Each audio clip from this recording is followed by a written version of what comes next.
Shalom. Shalom, selamat pagi untuk kita semua, Bapak Ibu saudara-saudara jemaat yang terkasih dalam Tuhan Yesus Kristus. Mari kita mempersiapkan diri kita untuk masuk ke dalam Minggu Advent yang kedua pada pagi hari ini.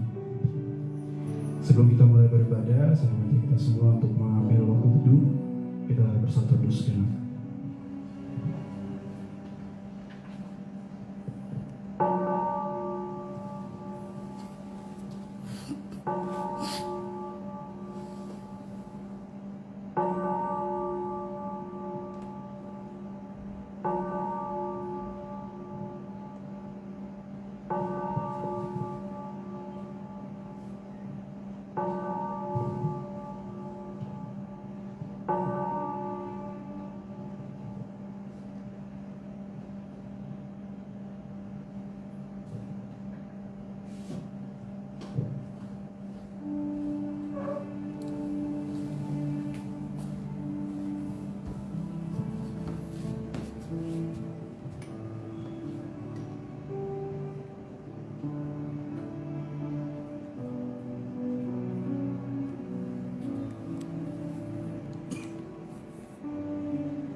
Shalom.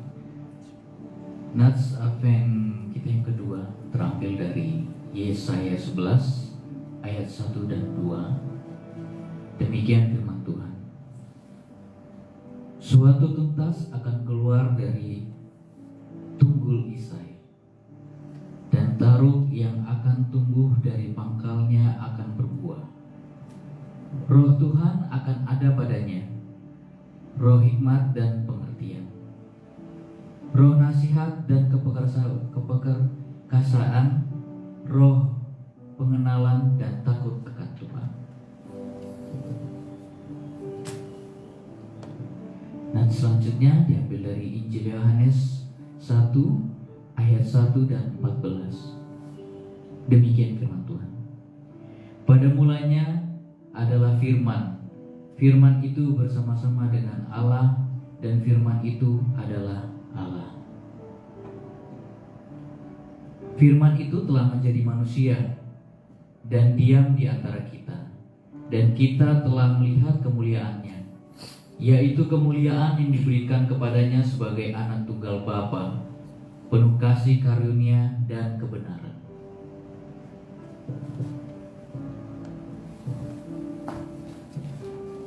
Kita nyanyikan nyanyian rohani Metodis 245, Hai Mari Berhimpun.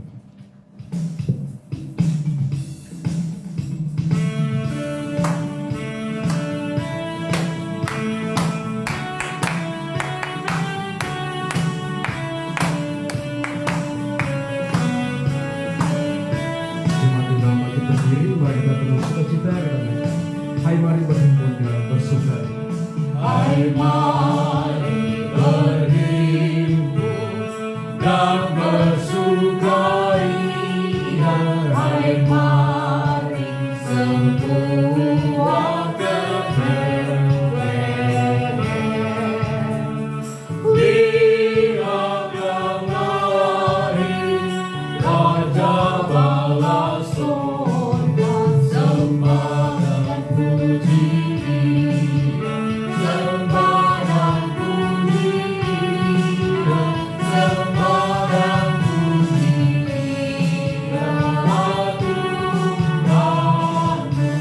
Bait yang kedua, terang yang ilahi. Terang yang ilahi, Allah yang sejati, lah Tuhan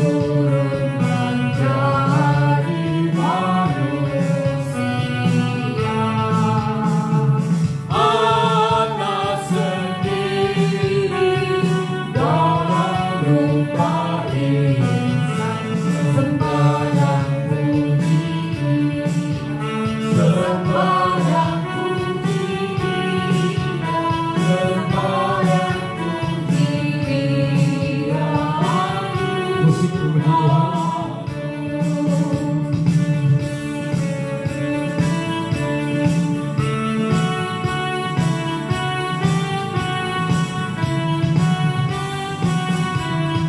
Baik, yang ketiga, gembala dipanggil dari padang Moab.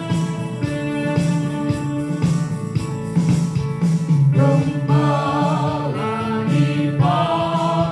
dari padang raya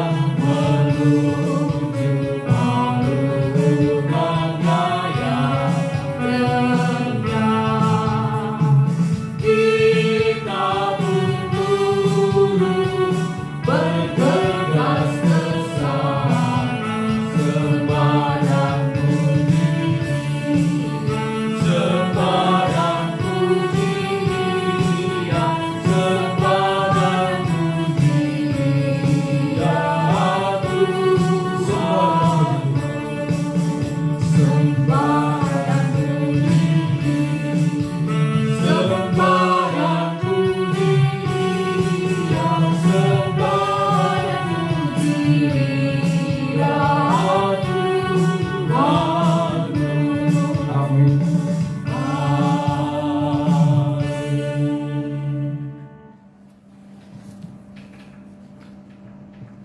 Mazmur 99 ayat yang kelima.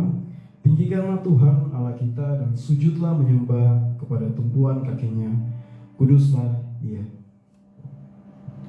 Pertolongan kepada kita adalah di dalam nama Tuhan Allah yang menciptakan langit, bumi, alam semesta dan segala isinya. Turunlah kiranya atas kita sekalian anugerah dari Allah Bapa, Anak dan Roh Kudus. Amin.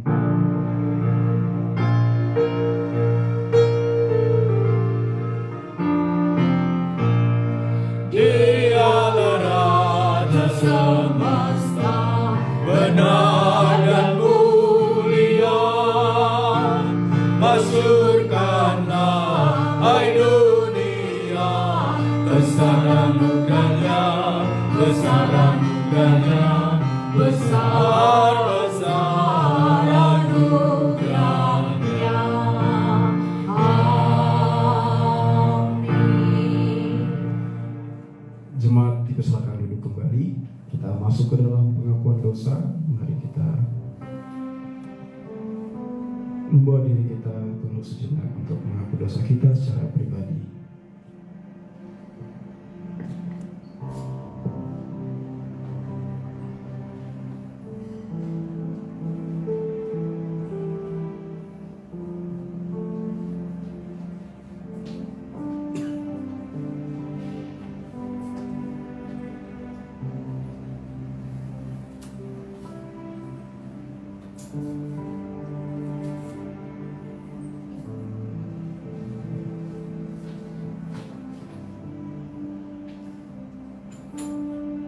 Dengan bersama mari kita berdoa. Bapa Yang di surga, dengan kasih-Mu Engkau telah menjadikan kami, dengan kasih-Mu Engkau telah menjaga kami, dengan kasih-Mu Engkau juga hendak menjadikan kami sempurna. Dengan rendah hati kami mengaku bahwa kami tidak mengasihi-Mu dengan segenap hati, roh, jiwa, dan seluruh tenaga kami. Kami juga tidak mengasihi sesama manusia sebagaimana Kristus telah mengasihi kami. Memang Engkau di dalam kami, tetapi nafsu kami telah membuat kami lupa akan kehendak-Mu. Ampunkanlah kami Bapa, dan tolonglah kami, agar kami bertobat dari dosa-dosa kami, dan dari hidup kami yang salah itu. Pimpinlah kami dengan Roh-Mu, agar kami dapat berlaku seperti yang Engkau kehendaki, sehingga kami dapat masuk ke dalam kemuliaan yang sempurna daripada ciptaan-Mu demi Yesus Kristus Tuhan kami. Amin. Penyegar iman untuk kita semua, Yohanes 1 ayat yang ke-15. Yohanes memberi kesaksian tentang Dia yang berseru, katanya, inilah Dia yang kumaksudkan ketika aku berkata, kemudian daripadaku akan datang Dia yang telah mendahului aku, sebab Dia telah ada sebelum aku. Karena dari kepenuhannya kita semua telah menerima kasih karunia demi kasih karunia. Bersama doa Bapa kami. Bapa kami yang di surga, dikuduskanlah nama-Mu, Datanglah kerajaan-Mu, jadilah kehendak-Mu di bumi seperti di sorga. Berikanlah kami pada hari ini makanan kami yang secukupnya, dan ampunilah kami atas kesalahan kami, seperti kami juga mengampuni orang yang bersalah kepada kami. Dan janganlah membawa kami dalam pencobaan, tetapi lepaskanlah kami dari yang jahat. Karena Engkau yang punya kerajaan dan kuasa dan kemuliaan sampai selama-lamanya. Amin.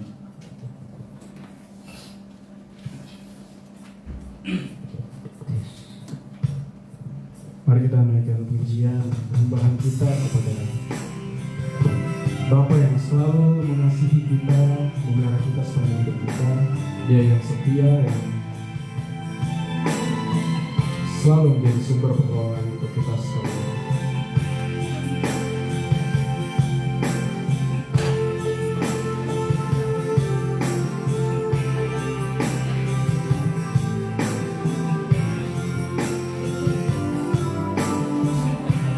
Kau yang selalu mengasihiku.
Versi yang kedua, Kau yang selalu menyayangiku dengan kasih yang sempurna.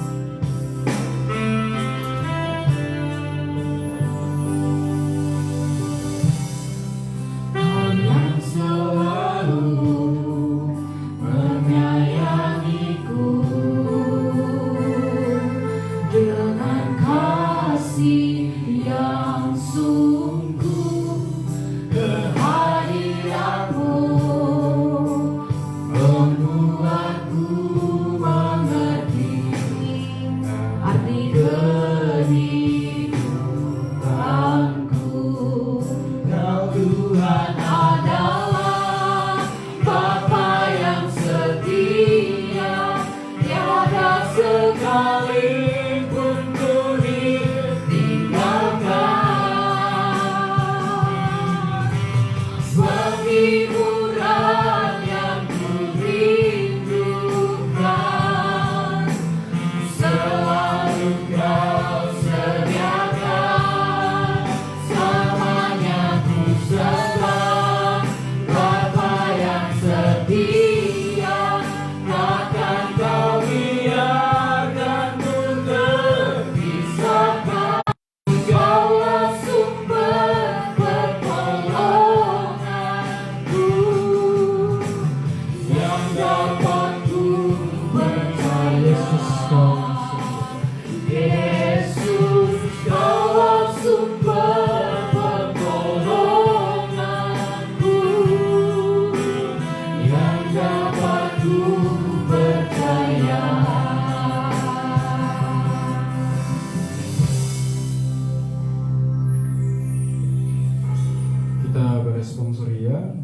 Mazmur 85 ayatnya yang pertama hingga kedua, dilanjut ayatnya yang kelima sampai dengan 14 secara berganti-gantian, dan pada ayatnya yang terakhir kita bersama-sama kita mulai. Untuk pemimpin biduan Mazmur Bani Korah. Engkau telah berkenan kepada tanahmu, ya Tuhan telah memulihkan keadaan Yakub. Pulihkanlah kami, ya Allah penyelamat kami, dan tiadakanlah sakit hatimu kepada kami. Untuk selamanya engkau murka atas kami dan melanjutkan murkamu turun-temurun. Apakah engkau tidak mau menghidupkan kami kembali, sehingga umatmu bersukacita karena engkau? Perlihatkanlah kepada kami kasih setiamu, ya Tuhan, dan berikanlah kepada kami keselamatan daripadamu. Aku mau mendengar apa yang hendak difirmankan Allah, Tuhan. Bukanlah ia hendak berbicara tentang damai kepada umatnya dan kepada orang-orang yang dikasihinya, supaya jangan mereka kembali kepada kebodohan. Sesungguhnya keselamatan daripadanya dekat pada orang-orang yang takut akan Dia, sehingga kemuliaan Dia meliputi kita. Kasih dan kesetiaan akan bertemu, keadilan dan damai sejahtera akan bercium-ciuman. Kesetiaan akan tumbuh dari bumi dan keadilan akan menjenguk dari langit. Bahkan Tuhan akan memberikan kebaikan dan negeri kita akan memberi hasilnya. Keadilan akan berjalan di hadapannya dan akan membuat jejak kakinya menjadi jalan.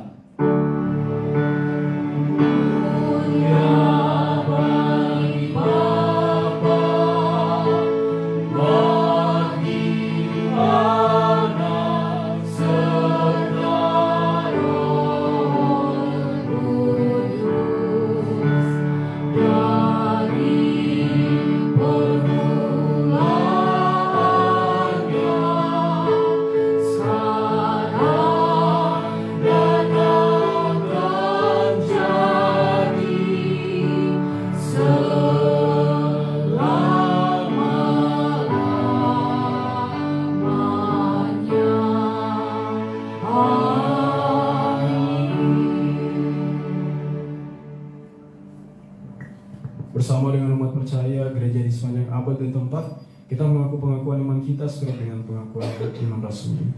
Aku percaya kepada Allah, Bapa yang Maha Kuasa, Tuhan langit dan bumi, dan kepada Yesus Kristus, Anaknya yang tunggal Tuhan kita, yang dikandung dari Roh Kudus, lahir dari anak darah Maria, yang menderita sengsara di bawah pemerintahan Pontius Pilatus, disalibkan, mati dan dikuburkan, turun ke dalam kerajaan maut.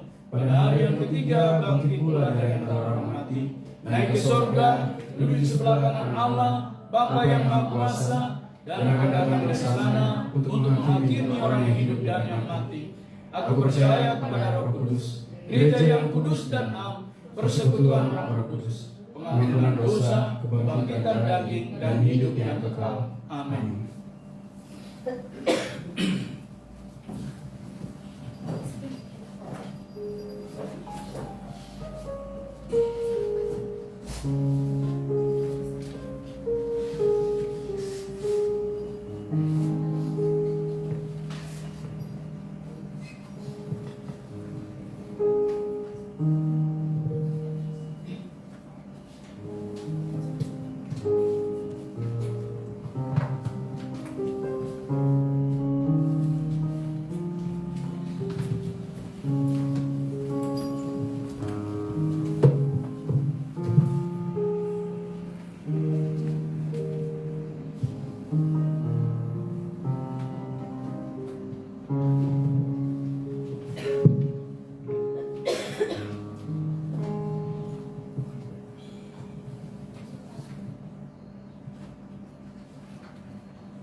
Epistel kita pada hari ini terambil dari 2 Petrus pasal 3 ayat 8 sampai 15. Beginilah firman Tuhan.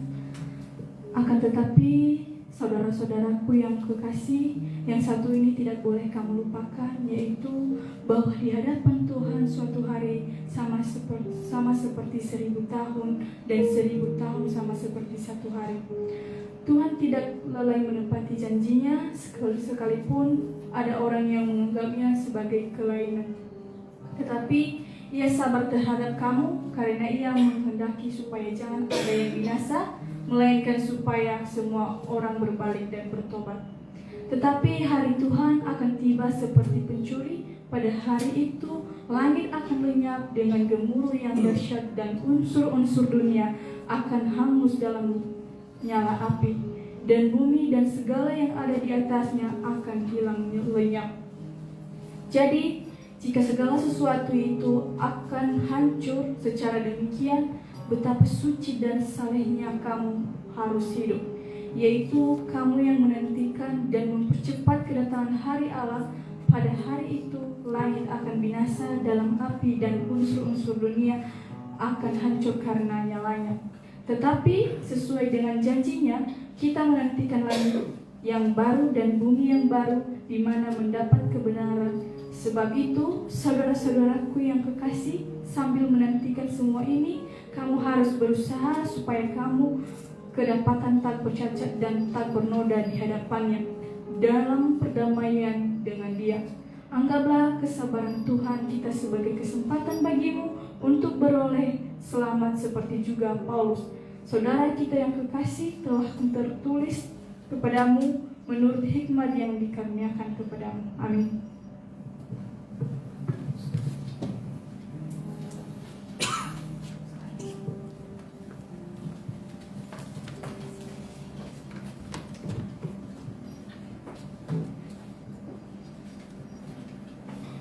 Berbahagialah setiap orang yang mendengarkan firman Tuhan serta melakukannya dalam kehidupan sehari-hari. Amin.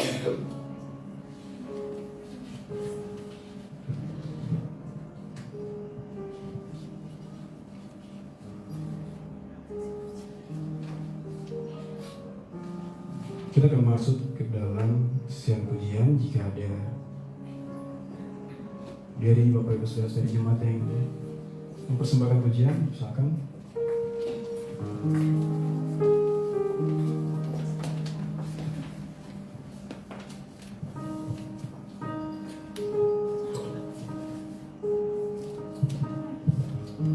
Salam Bapak Ibu, kami dari kelas meeting Putri akan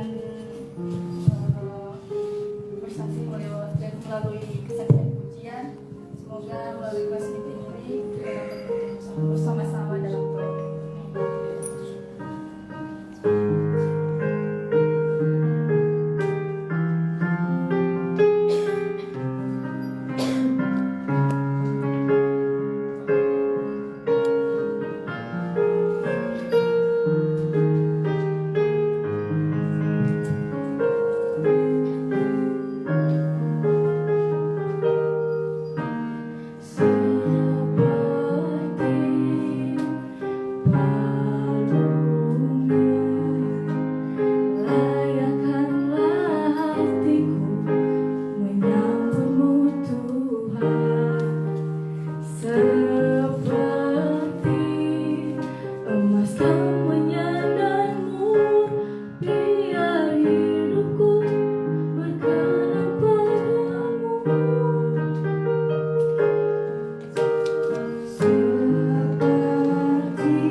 persilahan pujiannya.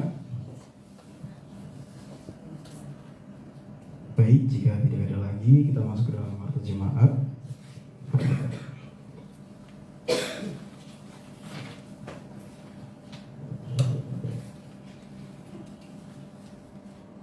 Pimpinan jemaat, pengurus dan jemaat Immanuel Banjarmasin mengucapkan selamat beribadah untuk kita semua dan selamat datang kepada Bapak Ibu Saudara-saudari jemaat yang baru pertama kali hadir beribadah di KMI Immanuel Banjarmasin. Bagi yang membutuhkan pelayanan berupa konseling, doa dan pelepasan dari ikatan roh jahat dan kuasa kegelapan, serta membutuhkan bimbingan pranikah dan pernikahan, baptisan dan CD serta pemakaman, dapat menghubungi pimpinan jemaat dengan nomor HP gereja yang telah tertera pada warta kita. Berita sepekan adalah sebagai berikut. Pertama, dari Panitia Kebaktian, terima kasih untuk pelayanan Pendeta James Damani dan semua tim pelayan yang bertugas pada hari ini. Tuhan Yesus memberkati. Selanjutnya, untuk pelayanan tata ibadah telah tertera untuk minggu depan.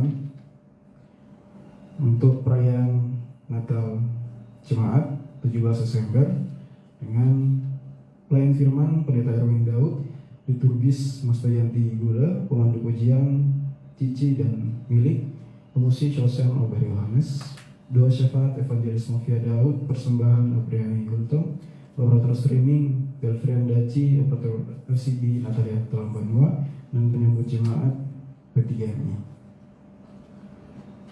Dihimbau kembali untuk para petugas dan pelayan untuk pukul 8:45 waktu Indonesia Tengah agar kita boleh berkumpul lebih awal untuk masuk ke dalam doa persiapan pelayan. Berikut dalam rangka bulan keluarga, Advent dan Natal Tahun Baru, maka dalam ibadah minggu diadakan persembahan pujian dari setiap keluarga kelas meeting sebagai model gereja kita menuju gereja sel. Adapun jadwal yang telah tertera pada warta kita bisa dibaca. Selanjutnya juga untuk panitia Natal, berikut agenda Natal gereja kita bisa dilihat pada warta kita, dan juga untuk penggalangan dana Natal yang telah terkumpul.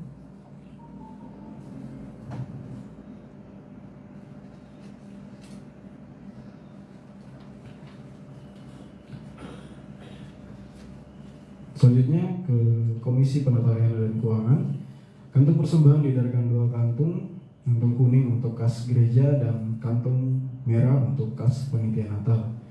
Dan persembahan ke depan adalah persepuluhan. Marilah kita datang ke rumah Tuhan, membawa dan menyerahkan persembahan persepuluhan kita. Persepuluhan adalah milik Tuhan. Selanjutnya untuk persembahan minggu pertama di bulan Desember dan kehadiran jemaat telah tertera pada warta kita, bisa dilihat di slide.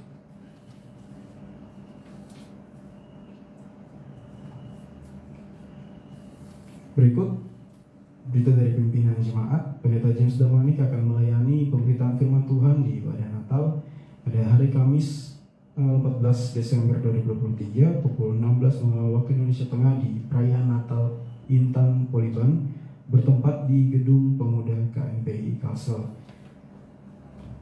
Lalu hari Jumat tanggal 15 Desember 2023 pukul 18.00 waktu Indonesia Tengah di perayaan Natal GKKI Hop, bertempat di Toko Roti Minseng di Jalan Pasar Baru.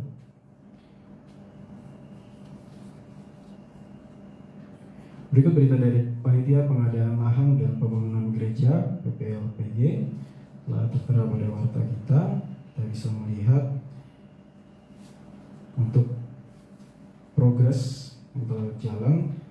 Selanjutnya dari Komisi Keanggotaan dan Evangelisasi, jembatan bulan tahun di bulan Desember 2023 telah tertera juga pada warta kita, bisa dilihat. Dan jika ada Bapak Ibu Saudara-saudara jemaat yang berulang tahun di bulan Desember dan belum diwartakan, bisa menghubungi ke Komisi Keanggotaan dan Evangelisasi. Itu juga telah tertera untuk pokok-pokok doa syafaat kita.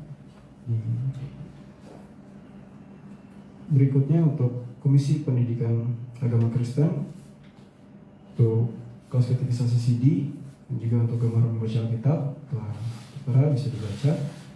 Selanjutnya dari P3MI, kelas meeting P3MI dan persekutuan P3MI selama bulan Desember bergabung dengan acara Karoli Natal dan persiapan Natal. Selanjutnya dari PWMI akan mengadakan retret Natal pada tanggal 18 sampai dengan 19 Desember 2023 bertempat di Rembulan Quest House Banjarindah. Setelah ibadah minggu, hari ini diadakan rapat PWMI untuk pengerahan peserta retret panitia retret Natal PWMI. Demikian untuk warta jemaat kita di minggu ini. Tuhan Yesus memberkati.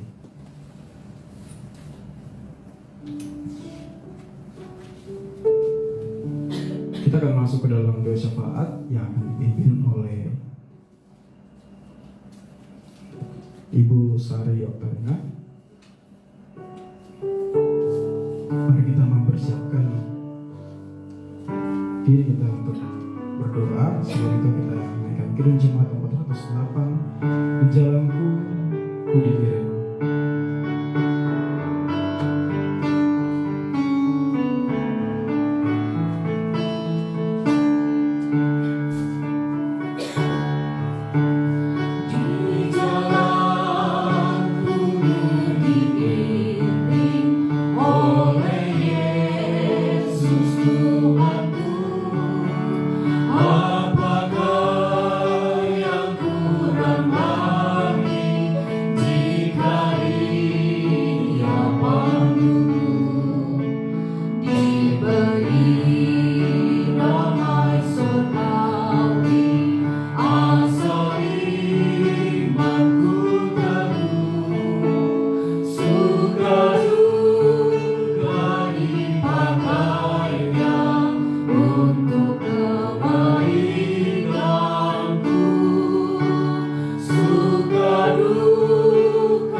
Allah Bapa di surga, yang kami sapa Bapa di dalam Tuhan Yesus Kristus.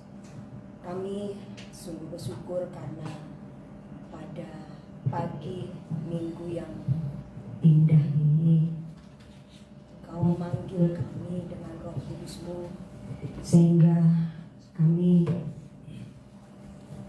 bersama-sama bersatu hati memuji dan memuliakan nama-Mu. Terima kasih Bapa atas kasih setia Tuhan dalam kehidupan kami sepanjang minggu ini, yang tidak dapat kami hitung satu persatu, tetapi setiap menit dan detik hidup kami rasakan sungguh Engkau menopang kehidupan kami dalam suka dan duka, dalam bahagia dan sedih kami di sepanjang minggu ini. Allah Bapa di surga, pada hari ini, pada masa Advent ini, kami memohon Tuhan senantiasa menopang kehidupan kami. Pada akhir tahun bulan Desember ini, kami menyiapkan hati dan pikiran kami untuk menerima kelahiran kembali Roh Kudus dalam kehidupan kami. Dalam suasana Natal ini, mari Tuhan, dengan penuh kerendahan hati, kami memohon kehadiran-Mu selalu baru tiap hari dalam kehidupan kami. Dalam suasana Natal ini, ketika Yesus lahir kembali di dalam hati setiap umat-Mu, sehingga kasih Tuhan senantiasa memancar dalam kehidupan kami, dan kami dimampukan dengan kekuatan Roh Kudus menjadi lilin dan terang bagi kehidupan sesama kami. Terima kasih Tuhan, bersama umat-Mu pada saat ini kami bersatu hati menaikkan syafaat kami bagi perdamaian dunia. Kami teringat pada saat ini ada beberapa tempat di dunia yang dalam kondisi perang. Allah Bapa di surga, kami teringat di jalur Gaza, Israel, Ukraina, Rusia, dan belahan bumi yang lain. Juga pada saat ini belahan bumi yang lain ada yang terkena musibah bencana alam. Allah Bapa di surga, kami mohon dalam suasana perang, dalam suasana bencana alam yang tak hentinya terjadi, kami mohon kekuatan, iman dan pengharapan bagi saudara-saudara kami yang ada di sana.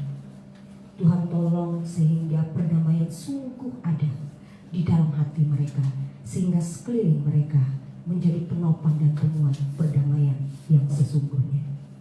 Allah Bapa di surga, kami juga mendoakan bangsa dan negara kami yang tercinta, bangsa Indonesia, dalam persiapan menghadapi pemilihan presiden dan pemilihan legislatif tahun 2024 nanti. Mohon Tuhan memberi roh hikmat, akal budi, kecerdasan, kepintaran kepada para pemimpin kami, sehingga memimpin bangsa dan negara kami dengan adil dan bijaksana. Dan yakinkan kami untuk memilih para pemimpin yang terbaik bagi bangsa dan negara kami. Kami mohon pula perdamaian dan saling menghormati sesama manusia yang ada di Indonesia ini. Sungguh Engkau kuatkan, sehingga kasih Tuhan senantiasa nampak dalam kehidupan bangsa dan negara kami. Bapa di surga, kami juga berdoa bagi program kerja GMI wilayah 1, 2 dan pengembangan pengadaan kantor GMI wilayah 2 yang baru, distrik 3, perintisan pos-pos pelayanan di distrik 3, resort GMI Grace Kelapa Gading, dan juga GMI Immanuel Banjarmasin. Berbagai program sudah dicanangkan, berbagai harapan, keinginan sudah kami lakukan. Mohon Engkau berkati semuanya, sehingga proses pelaksanaannya bisa berjalan dengan lancar. Inilah kami Tuhan, kami persembahkan hidup kami dalam melaksanakan program-program kegiatan gereja, sehingga nama Tuhan senantiasa dipermuliakan atas apa yang kami lakukan. Bapa di surga, kami juga berdoa terutama buat Gereja Metodis Immanuel Banjarmasin.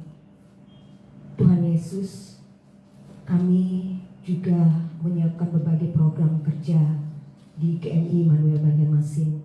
Kami mohon Tuhan menjamah semua program yang sudah kami persiapkan, sehingga pada tahun mendatang kami bisa melaksanakan semuanya itu, sehingga banyak jiwa-jiwa baru yang dapat kami sentuh, dan program kegiatan pengadaan rumah ibadah Tuhan memberkati prosesnya, sehingga banyak jiwa-jiwa yang tersentuh untuk menjadi donatur, sehingga impian dan harapan kami untuk mendirikan gereja yang baru di sini dapat dinyatakan, sehingga kami bisa bersekutu bersama dengan saudara seiman, memuji dan memuliakan di rumah gereja yang baru.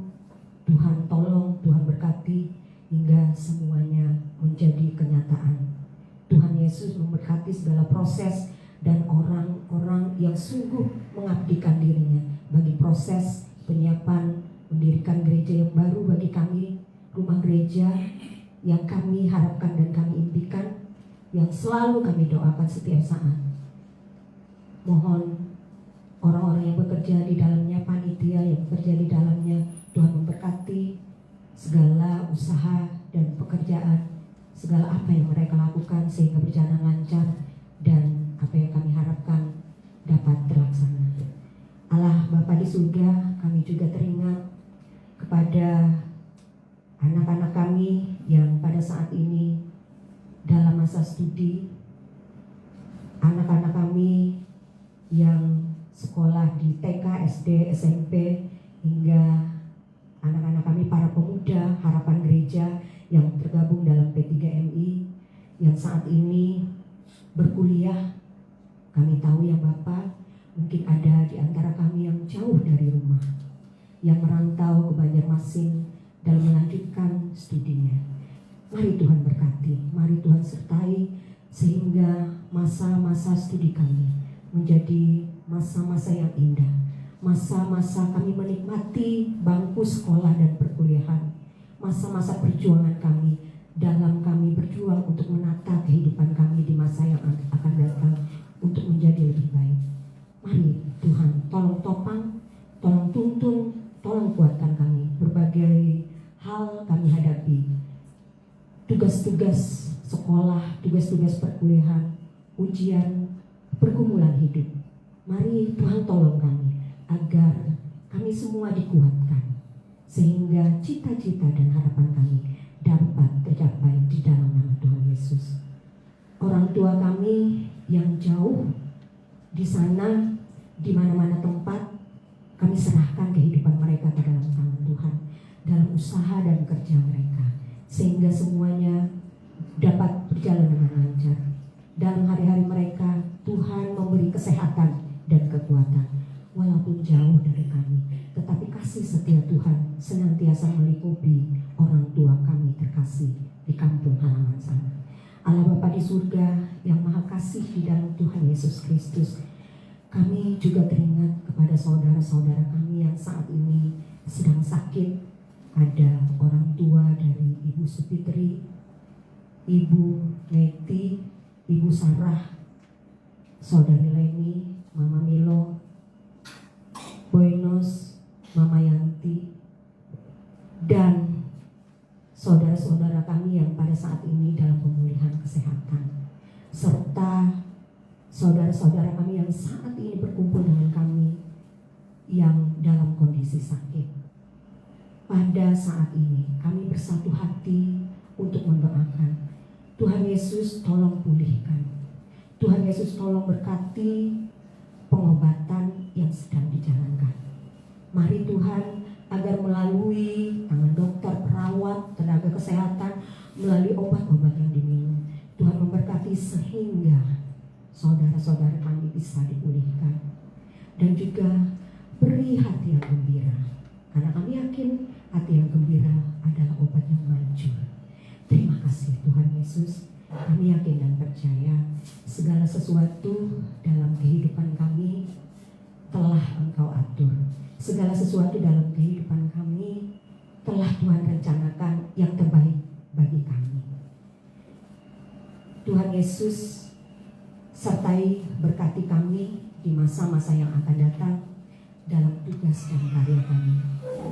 Bersama kami jemaat-Mu di sini, kami bersatu hati untuk berdoa agar hari-hari ke depan dalam persiapan kami menghadapi Natal, dalam persiapan kami mengakhiri tahun ini, dalam menyongsong tahun yang baru, kami senantiasa dikuatkan oleh kasih setia Tuhan.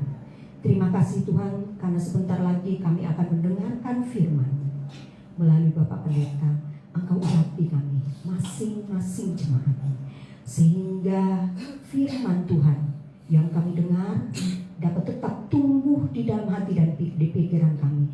Dan ketika kami keluar dari ruangan ini, kami menjadi saksi Kristus atas firman Tuhan itu. Terima kasih Tuhan, kami serahkan kehidupan kami ke dalam tangan-Mu. Kami yakin Engkau mencukupkan segala kebutuhan kami. Kami yakin Engkau menjadi jawaban segala perkara kehidupan kami. Kami serahkan hidup kami. Di dalam nama Yesus Kristus kami berdoa dan bersyukur. Haleluya. Amin.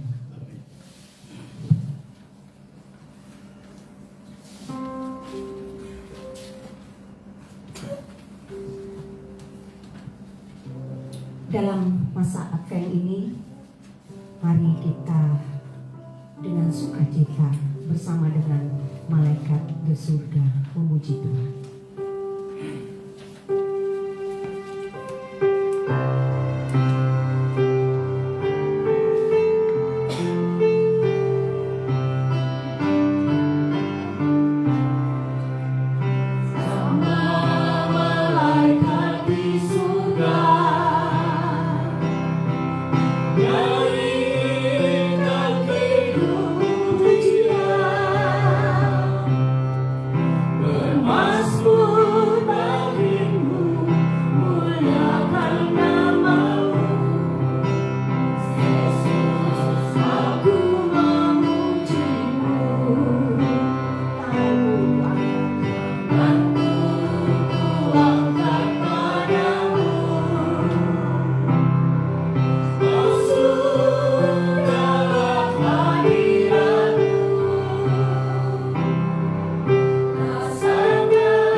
Tuhan Bapa di surga, tiba saatnya kami akan menerima kebenaran firman-Mu. Tolonglah kami mengerti kedalaman firman-Mu, supaya kami memiliki sukacita Natal yang datangnya daripada Tuhan, sehingga kami dapat terus mengalami kegembiraan dan sukacita. Tolonglah kami semua Bapa, dalam nama Yesus kami sambut firman-Mu. Amin. Silakan duduk Bapak Ibu, saudara yang mengasihi Tuhan. Markus 1 ayat 1 sampai dengan 8 sebagai nats kepada kita pada pagi hari ini, dengan tema tanda yang mendahului kedatangannya. Demikian firman Tuhan. Markus pasal 1 ayat 1 sampai dengan 8.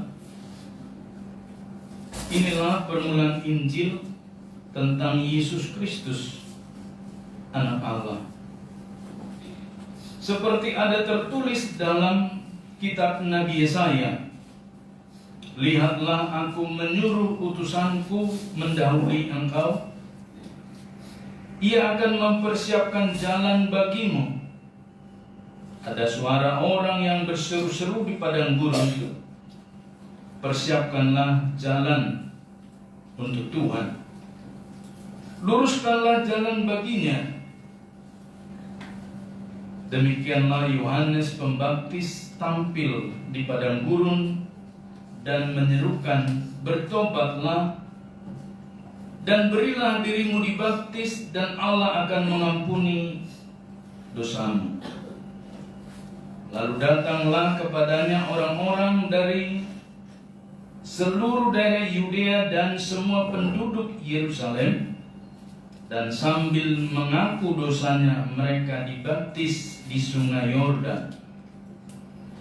Yohanes memakai jubah bulu unta dan ikat pinggang kulit, dan makanannya belalang dan madu hutan.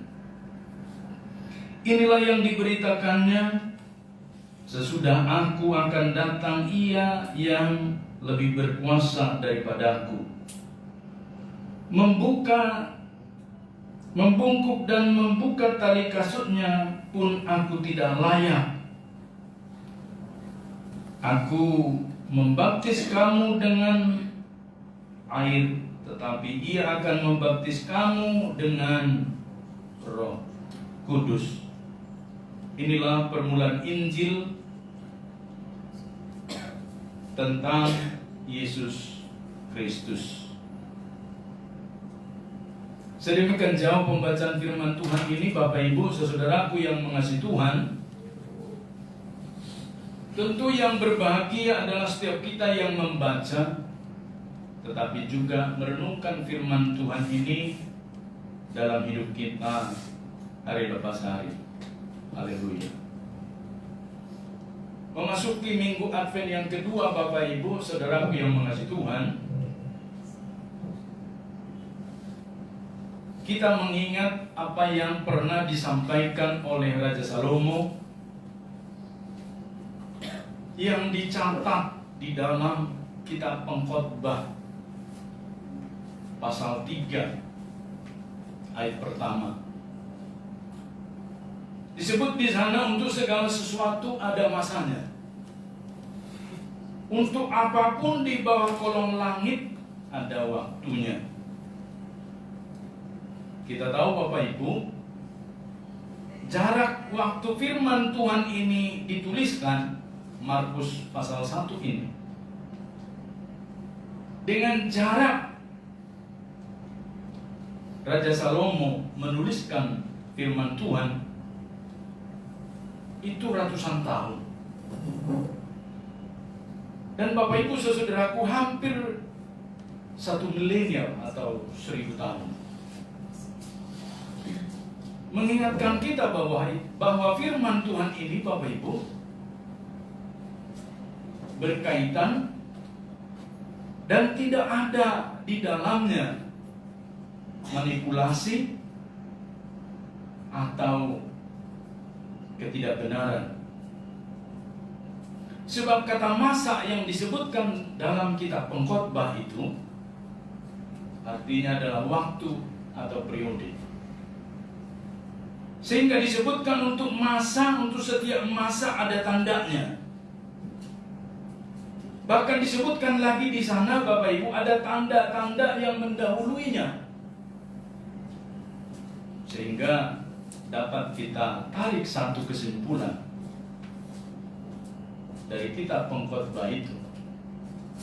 Segala sesuatu itu ada tanda yang mendahului. Itulah sebabnya kita tidak heran kalau di dalam karya tulis akademik selalu ada pendahuluan. Dan pendahuluan itu biasanya lebih pendek dari isinya. Sehingga jangan sampai terbalik para mahasiswa. Pendahuluannya 10 halaman, tetapi isinya 2 halaman. Kalau saya dosennya langsung saya coret. Dan saya katakan, ketemu saya semester depan. supaya dia mengerti membuat komposisi. Seperti tubuhnya. Kan tidak mungkin kepala saya ini lebih besar daripada badan saya dan kaki saya cetek. Tuhan telah mendesain ukuran kepala, leher, badan, kaki sesuai dengan porsinya. Dan itulah yang disebut dengan proporsional. Berarti kata masa pada yang dimaksudkan oleh Raja Salomo, sebenarnya dia juga melihat ke depan, Bapak Ibu. Sebab itu kan dituntun oleh Roh Tuhan menuliskan firman. Dia akan tahu terjadi ribuan tahun ke depan. Dan yang kita baca tadi dalam Injil Markus disebutkan di dalam permulaan ayat yang pertama, kedatangan Tuhan Allah ke dalam dunia. Tuhan Allah menciptakan langit bumi segala isinya. Tetapi yang menarik, Tuhan Allah tidak boleh dan tidak bisa dibatasi oleh ciptaan.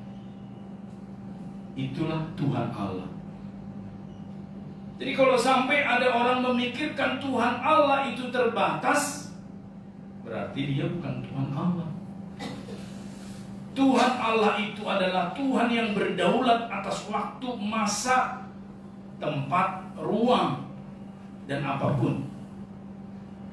Sehingga di dalam kitab Injil dan surat-surat perjanjian baru selalu dibedakan waktunya Tuhan, yang diartikan waktu di sorga, waktunya kairos. Kalau bahasa milenialnya begini, Bapak Ibu. Gua punya waktu nih, dari pagi sampai malam, ya urusan gua.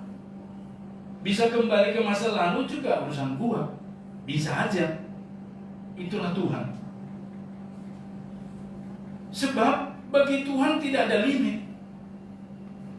Bagi Tuhan itu sama di awal sampai dengan di akhir. Tetapi ciptaan ada di bawahnya yang disebut dengan waktu kronos. Makanya muncul istilah kronologi. Berarti urutan-urutan yang tercatat dari satu peristiwa ke peristiwa yang berikutnya. Dan yang menarik, kronos itu tidak bisa mundur, Bapak Ibu. Makanya Bapak Ibu, kita mau kembali ke 1 menit yang lalu memperbaiki lagu kita menyanyi, tidak bisa. Sebab sudah terjadi. Kita hanya bisa bergerak maju. Sebab kita adalah ciptaan. Di dalam minggu Advent yang kedua ini, Bapak Ibu mengingatkan kita bahwa Allah telah turun ke dalam dunia, ke dalam masa ciptaannya, ke dalam sejarah manusia. Tentu ada tanda yang mendahuluinya. Sebab Tuhan bukanlah hantu yang datang ujuk-ujuk dan menakut-nakuti anak-anak. Tapi Tuhan adalah Tuhan yang memberikan sign, memberikan tanda-tanda. Bahkan di dalam percakapan Kejadian pasal 1 ayat 26, ayat 27, marilah kita menciptakan manusia, kata Tuhan, seperti bercakap-cakap dengan dirinya. Sebab Tuhan menyatakan itu, marilah kita. Dengan kata lain, Bapak Ibu, Tuhan itu Tuhan yang mendahului segala sesuatu dengan tanda. Itulah sebabnya Bapak Ibu saudaraku, ketika sekalipun Adam dan Hawa telah jatuh ke dalam dosa yang layak dikemplang, kata orang Betawi, tapi Tuhan tidak lakukan. Yang layak langsung dihukum, tapi enggak Tuhan lakukan. Itulah sebabnya pada bagian ini kita menemukan Allah itu memberikan tanda-tanda. Sebab tanda-tanda itu adalah juga merupakan satu karakteristik dari Tuhan Allah, yaitu murah hati, sabar, Jadi kalau kita memberikan tanda-tanda mendahului, berarti kita murah hati dong. Berarti kita sabar dong.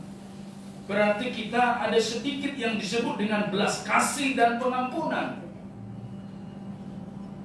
Maka pada bagian ini kita belajar ya, tentang Tuhan Allah yang datang ke dalam dunia itu yang panjang sabar. Saya Bapak Ibu orangnya saklek sebenarnya. Kalau jam 9 ibadah ya jam 9. Tidak ada kata referen bagi saya. Sebab saya yakin ketika Tuhan memanggil saya menghadap, on time juga. Itulah sebabnya ada skala prioritas dalam hidup saya Bapak Ibu. Untuk Tuhan number one, nomor 1. Untuk manusia number one juga, nomor 1 juga. Kadang kita kan untuk dosen, kita sampai begitu bagaimana gitu, hormat. Ketika dosen katakan jam 8, yuk harus ketemu saya besok. Jam 8 kurang seperempat sudah siap di sana. Tapi ketika Tuhan katakan, marilah kepada aku semua yang letih lesu dan berbeban berat. Belum selesai kalimat Tuhan, si A, si B, si C sudah garu-garu kepala. Si D, si E, si F masih di tempat tidur, dan seterusnya. Tetapi ketika dilanjutkan Tuhan, aku akan memberi kelegaan kepadamu. Itu merupakan satu tanda Bapak Ibu, saudaraku jemaat yang mengasihi Tuhan, bahwa Tuhan itu selalu memberikan tanda. Sehingga pada bagian firman Tuhan yang kita baca ini, ada tanda pendahuluan, yaitu dicatat di dalam Injil Markus ayat 1 sampai dengan 8. Ada 3 Bapak Ibu ketika kita perhatikan di sana. Dikatakan bahwa yang pertama tanda itu adalah ada proklamasi tentang Injil yang adalah Yesus Kristus. Tuhan Allah telah datang ke dalam dunia, tentu ketika Dia menciptakan langit bumi, alam semesta segala isinya, menciptakan Taman Eden, dan kemudian membentuk manusia Adam dari tanah liat, dari tanah, dan kemudian menghembuskan nafasnya supaya hidup tanah ini. Itu kejadiannya tidak di surga Bapak Ibu. Kalau di surga, apakah di surga ada material tanah? Maka itu ada di tengah dunia, di ciptaan itu sendiri. Jadi, maka gugurlah informasi yang menyebut Adam dan Hawa jatuh ke dalam dosa, maka diusir dari surga. Orang dicipta tidak di surga. Sebab segala sesuatu yang diproduk, dicipta di surga itu adalah roh. Maka tidak bisa masuk ke dalam yang berdaging kecuali dia penguasa. Maka Bapak Ibu, ketika malaikat turun ke dalam dunia, dia tetap malaikat. Ketika Tuhan datang ke dalam dunia, dia bisa menjadi apa saja. Sebab dia penguasa Bapak Ibu. Itulah sebabnya pada bagian ini manusia yang dicipta di surga misalnya, yang tidak bisa turun ke dunia. Maka gugurlah teori itu. Jadi kalau kita mendengar teori Adam dan Hawa telah jatuh dalam dosa lalu dibuang dari surga, gugur. Salah teori itu. Yang benar adalah Tuhan yang bisa menjadi apa saja. Di luar Tuhan tidak ada yang bisa menjadi apa saja. Pada bagian ini kita menemukan Bapak Ibu tanda pendahuluan dicatat dalam Injil Markus pasal 1 ini. Ada proklamasi tentang Injil yang adalah Yesus Kristus. Selain tanda itu Bapak Ibu, mengingatkan kita lagi bahwa Tuhan Allah ini berdaulat atas dirinya. Tahu artinya berdaulat, Bapak Ibu? Kalau kita duduk di sini sekarang, Ibu Sarah ada di sana. Dia menginginkan sesuatu yang enak di Pizza Hut. Coba diinginkan. Semua kita boleh inginkan di Pizza Hut yang enak-enak, hangat, kopi cappuccino temannya, ya gulanya madu gitu ya, dari 100 madunya. Oh, keren. Coba kita bayangkan yang enak-enak. Pertanyaan selanjutnya, bisa nggak kita nikmati dan sebut rasakan? Tidak bisa. Kenapa? Kita manusia terbatas dan ciptaan. Kita berada di sini, kita dibatasi oleh rumah. Kita berada di sini, kita tidak bisa kemana-mana kecuali pikiran kita. Tetapi Tuhan Allah, Dia berada di mana-mana dan boleh dan mampu sebab Dia penguasa tunggal, satu-satunya yang berkuasa. Itulah sebabnya ketika Dia memproklamasikan kedatangannya, Bapak Ibu, bukan pekerjaan sehari dua hari. Ribuan tahun, Bapak Ibu, Tuhan Allah menyatakan, "Hey, human, manusia, saya mau datang nih." Siapa yang mau menyampaikan ini? Nabi-nabinya. Nabi-nabinya akan menyampaikan itu, dan itulah yang disebut dengan nubuat, Bapak Ibu. Jadi kita bukan nabi, maka kita tidak bisa bernubuat. Maka kalau ada di dalam gereja disebutkan si A bernubuat, si B bernubuat, sudah pasti sesat dan palsu. Sebab tidak ada lagi nabi sekarang. Berarti Yesus Kristus yang dinubuatkan para nabi-nabinya ribuan tahun, dan disebutkan di ayat 1, inilah permulaan Injil tentang Yesus Kristus anak Allah. Injil itu bukan turun dari langit dalam satu buku seperti yang dicari-cari tetangga kita. Palsu Injil kalian katanya. Loh, kok palsu? Yang asli dia nggak pernah lihat menyebut palsu. Pernah nggak dia ke kota Roma menemukan transkrip, kodeks, tulisan-tulisan ini, Injil tertua ini yang ditulis Markus ini? Bapak Ibu saudaraku, yang kita pegang ini adalah terjemahan. Terjemahan ini boleh salah, namanya manusia menerjemahkan. Kata makan bisa kurang N-nya, maka. Bisa tambah G di Manado, makam. Karena kan daerah-daerah tertentu tergantung dengan bagaimana dia memakai kosakata. Seperti kata di Banjar. Saya pertama sekali terkejut ketika disebutkan lawan pianlah katanya. Waktu saya mengisi pulsa di depan. Lah, saya baru 2 hari Banjarmasin. Kok sudah ada lawan saya di sini? Ini nggak benar nih dalam hati saya. Pergi membeli ikan di warung Ida, disebut juga lawan pia. Lawan saya di sini, padahal belum kenalan sama orang, masa COVID. Baru saya tanya orang, apa artinya lawan? Bersama Pak Pendeta. Berarti kalau lawan pian bersama Pak Pendeta. Oh iya, pantas anak saya itu disebut lawan pian. Masa saya berlawan dengan anak saya? Bukankah ini vocabulary atau kata, kosakata Bapak Ibu?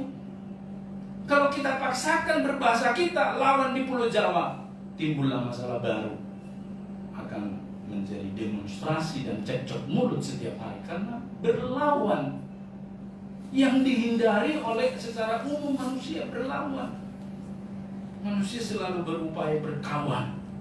Kok ini kok berlawan? Maka kita mengerti konteks, Bapak Ibu. Itu sebabnya penerjemahan Alkitab pun ada konteksnya. Itu sebabnya diterjemahkan ke dalam bahasa Ningas, bahasa Aceh, bahasa Toraja, bahasa Manyan, itu berbeda-beda. Tetapi aslinya sama. Mengingatkan kita bahwa Injil permulaan itu adalah Yesus Kristus ini. Berarti Yesus Kristus itu Injil Bapak Ibu. maka jangan dicari-cari mana kitab Injil. Sebab Injil itu adalah Yesus Kristus. Berarti dengan kata lain, mengajarkan kepada kita tanda yang mendahului kedatangan Tuhan itu adalah Injil. Lah itu Injil itu Yesus kok bisa mendahului kedatangannya? Yaitulah tadi berita nubuatan itu, Bapak Ibu. Sebab dikatakan di sana, inilah permulaan Injil tentang Yesus Kristus anak Allah. Kok disebut Yesus itu anak Allah? Ini menjadi kesulitan dan kerumitan bagi banyak orang di sekitar kita, termasuk orang Kristen dewasa ini yang tidak pernah ikut kelas katekisasi. Emang ada? Ya, Bapak Ibu saudaraku, disebutkan di sana Bapaknya Allah. Ini kan istilah, Bapak Ibu. Anak Allah itu menunjuk kepada pribadi Tuhan Yesus yang adalah ada oknum anak yang adalah firman. Nanti kalau ditanya emang ada, kalau ada anak kunci, ada pernah bapak kunci, mama kunci kawin sehingga melahirkan anak kunci? Anak tangga ada, lalu tangga itu kapan kawin bapak tangga dan mama tangga? Diberkati di mana mereka? Siapa yang memberkati? Itu kan pengistilahan Bapak Ibu. Tetapi bagi tetangga-tetangga kita ini menjadi rumit bagi mereka. Dan ini kabar gembira kepada kita Bapak Ibu. Rumitnya persoalan-persoalan Alkitab ini harus diselesaikan dengan hati.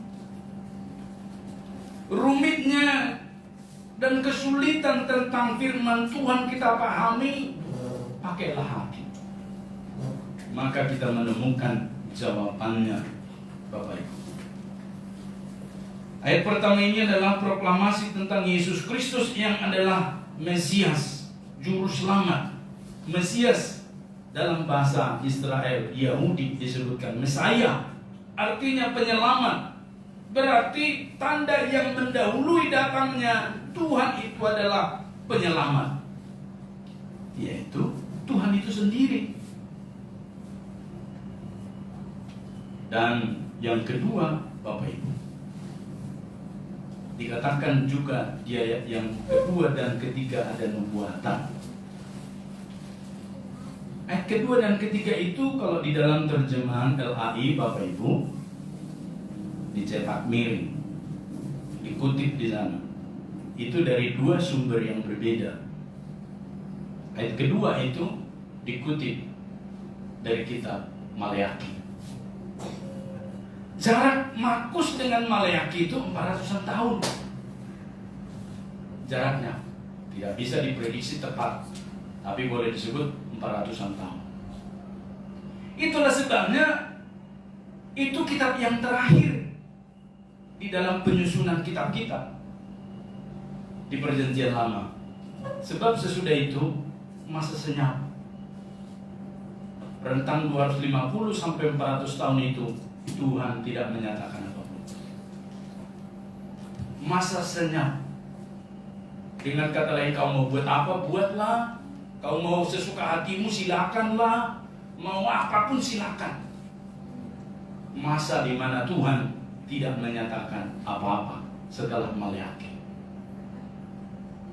Dan Bapak Ibu saudaraku, apa yang dikutip oleh penulis atau Injil Markus ini, Injil Markus ini tahun 50 sudah selesai, sudah kanon. 50-an berarti sekitar 20-an tahun setelah Yesus mangkat naik ke surga, ini sudah ada. Maka ini disebut dengan Injil Markus yang tertua. Karena Matius, Lukas, Yohanes mengambil dari sini. Dan diduga Bapak Ibu, ini ditulis oleh Markus.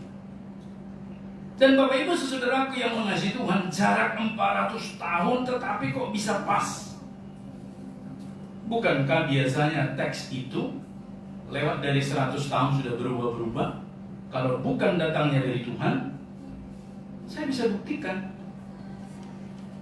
Kitab Tetangga, ketika saya baca-baca, Itu yang kesana lah ngomong, yang kesini lah, sapi jantan lah ceritanya, sapi betina. Lah ini nggak ada. Dari awal sampai akhir saya baca nggak ada jalan cerita. Yang dikutiplah ini, baru saya menemukan. Betul lah sekarang ini viral tentang pohon korma itu. Memang Yesus Kristus tidak pernah lahir di bawah pohon korma. Orang saya sudah ke Efrata itu, ke Bethlehem itu, nggak ada pohon korma di ketinggian itu. Dan menarik Bapak Ibu saudaraku, lalu dari mana istilah pohon korma itu muncul? Itulah bukti bahwa tidak dipimpin oleh Tuhan, maka berita itu menjadi salah karena pendengarannya pun salah. Tetapi ayat yang kedua ini, Bapak Ibu saudaraku, persis sama dengan apa yang ditulis di dalam kitab Maleakhi. Lihatlah, aku menyuruh utusanku mendahului engkau. Ia akan mempersiapkan jalan bagimu. Bisa dicek Bapak Ibu di dalam kitab Maleakhi pasal 2 ayat yang pertama, persis sama. Dan di dalam teks bahasa Ibrani asli kitab ini sama persis, tidak berubah. Dan Bapak Ibu saudaraku yang mengasihi Tuhan, kitab perjanjian lama kita itu sama dengan kitab orang Yahudi sekarang. Mereka sebut dengan Tanakh. Sama. Jadi berarti tidak ada kepalsuan di dalamnya. Kan mereka tidak mengakui Yesus. Ya tentu tidak ada kitab perjanjian baru mereka. Tetapi di ujung-ujung nanti kita sama. Pada waktu kita menantikan kedatangan Yesus yang kedua, tetapi mereka menantikan Yesus yang pertama. Bertemu pada oknum yang sama, yaitu Mesias, Mesaya, yang adalah Tuhan Allah itu sendiri. Ini menarik Bapak Ibu saudaraku, karena kedalaman firman Tuhan ini menunjukkan kepada kita satu cinta kasih yang dalam dari Tuhan. Sehingga ketika dikutip lagi di ayat yang ketiga, ini kutipannya berbeda lagi nih. Dikutip dari Yesaya. Jarak antara Markus dengan Yesaya 700 tahun. Saya nggak bisa bayangkan 700 tahun itu seperti apa Bapak Ibu. Maka ketika disebut bangsa Indonesia dijajah Belanda 3,5 abad, bagi saya itu lama sekali. Orang saya membayangkan 80 tahun saja juga sudah sangat lama menurut saya. Maka ketika saya ujuk-ujuk memeriksa dokumen saya, oh ternyata saya sudah kepala 5. Dan saya pun merasa sudah teramat lama saya di dunia ini. Konon lagi Bapak Ibu, ratusan tahun, 700 tahun. Tetapi berita yang dikutip itu sama. Perhatikan Bapak Ibu. Saya kan studi S3 ini. Buku yang pertama ini, maka ketika sampai kepada saya bahasanya lain.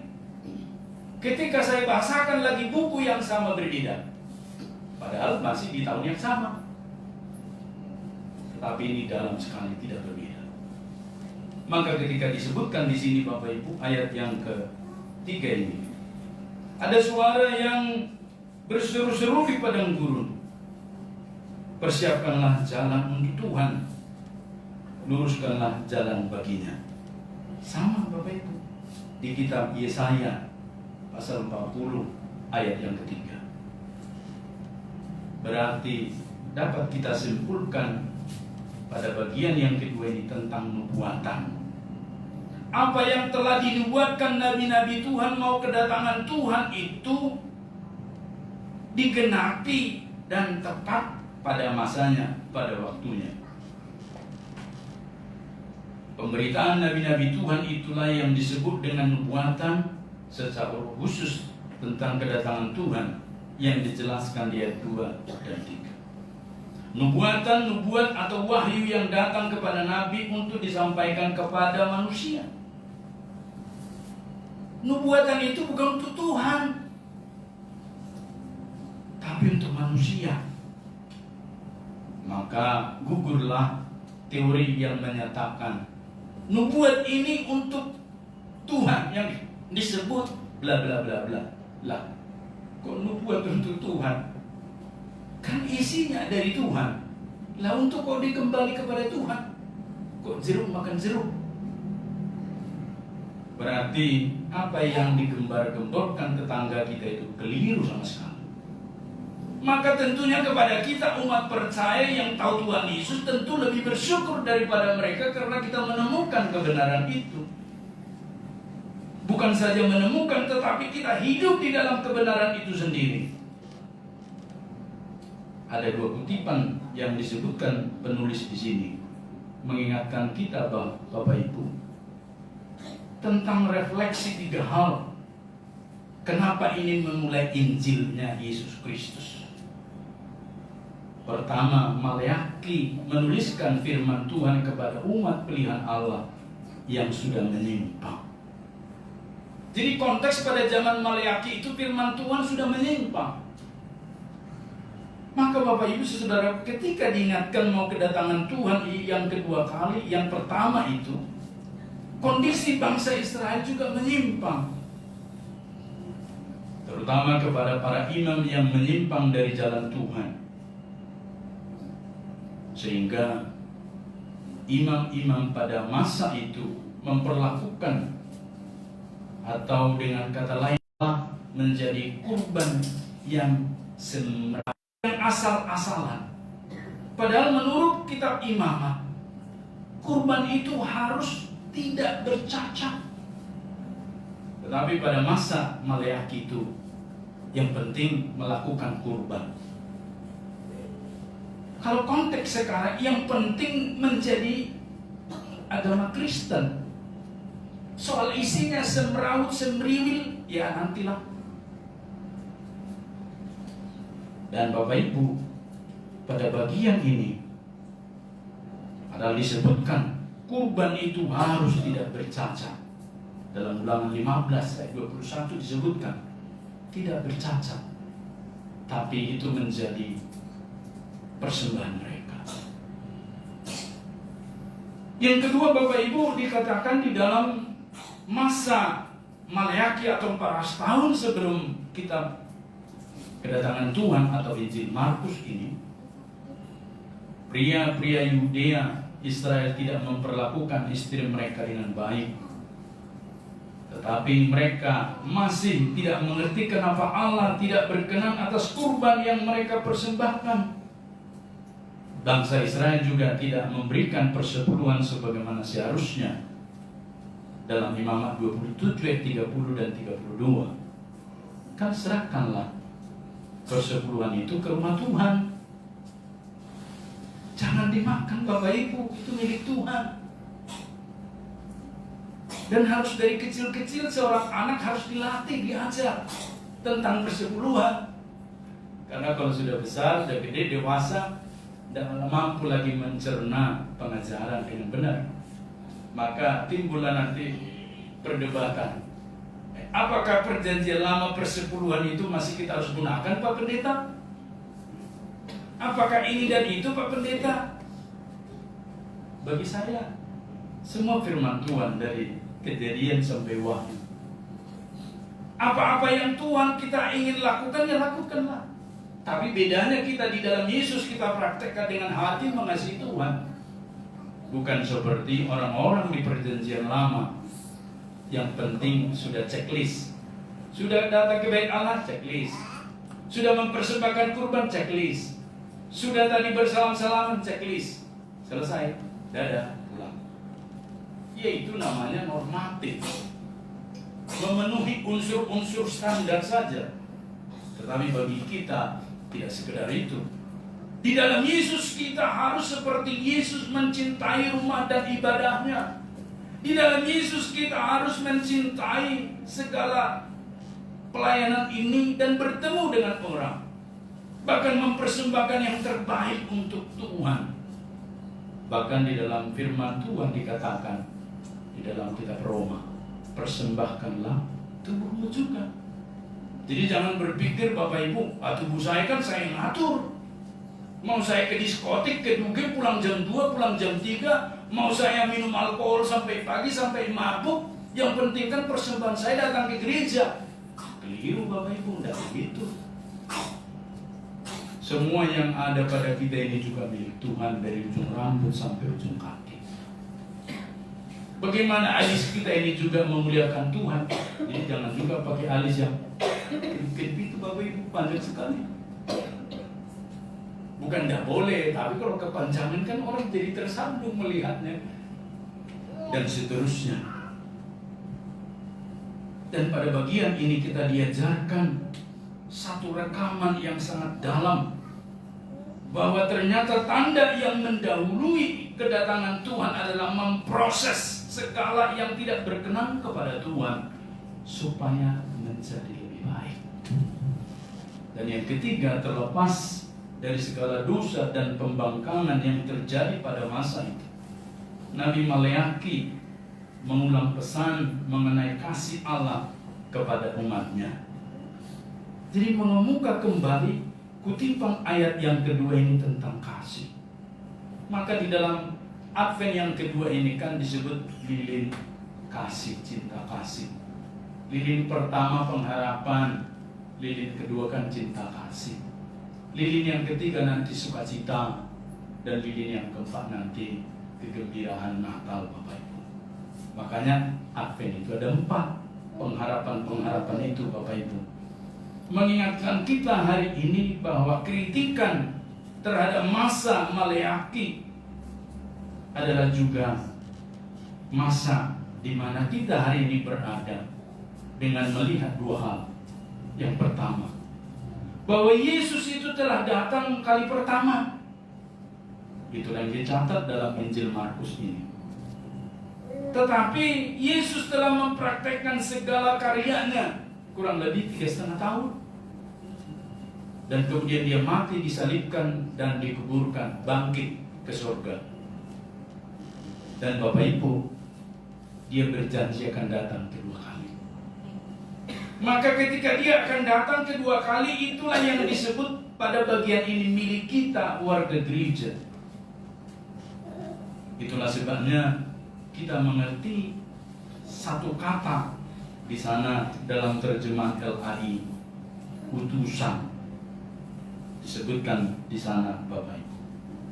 Kata utusan itu di dalam Maleaki ini disebutkan Bapak Ibu, yaitu malak. Malak itu kan raja. Utusan itu raja, artinya dia menjadi dirinya sendiri. Berarti utusan itu bukan saya mengutus Sosen atau Delfrian. Utusan itu artinya saya menjadi. Maka ketika kita menemukan kata utusan di sini, berarti dirinya Tuhan Allah menjadi keberadaannya yang menjadi manusia. Bukan berbeda pribadi Bapak Ibu, tetap pribadi yang sama. Sehingga pada bagian yang pertama ini mengajarkan kita dalam memaknai Minggu Advent yang kedua ini, bahwa Tuhan itu tetap sama. Baik dahulu, hari ini, besok, dan sampai selama-lamanya. Maka Tuhan bernama Yesus. Jadi nggak beda Tuhan kita dengan umat Yahudi, menyambutnya dengan Yesus Kristus. Dan yang berikutnya Bapak Ibu, tanda yang terakhir dikatakan jalan untuk Tuhan. Biasanya tanda-tanda yang mendahului kedatangan presiden dan pejabat-pejabat, ada jalan yang mendahului.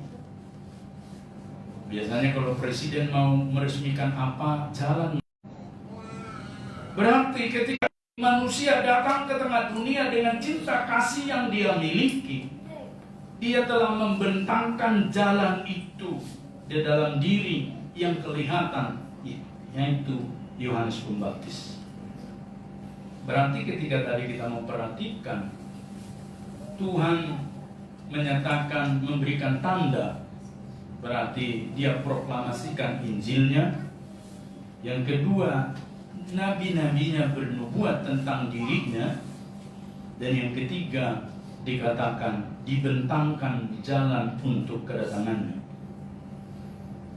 Seruan jalan untuk Tuhan atau kedatangan Tuhan sudah disampaikan 700 tahun sebelum kedatangan Tuhan, yaitu melalui pemberitaan Nabi Yesaya.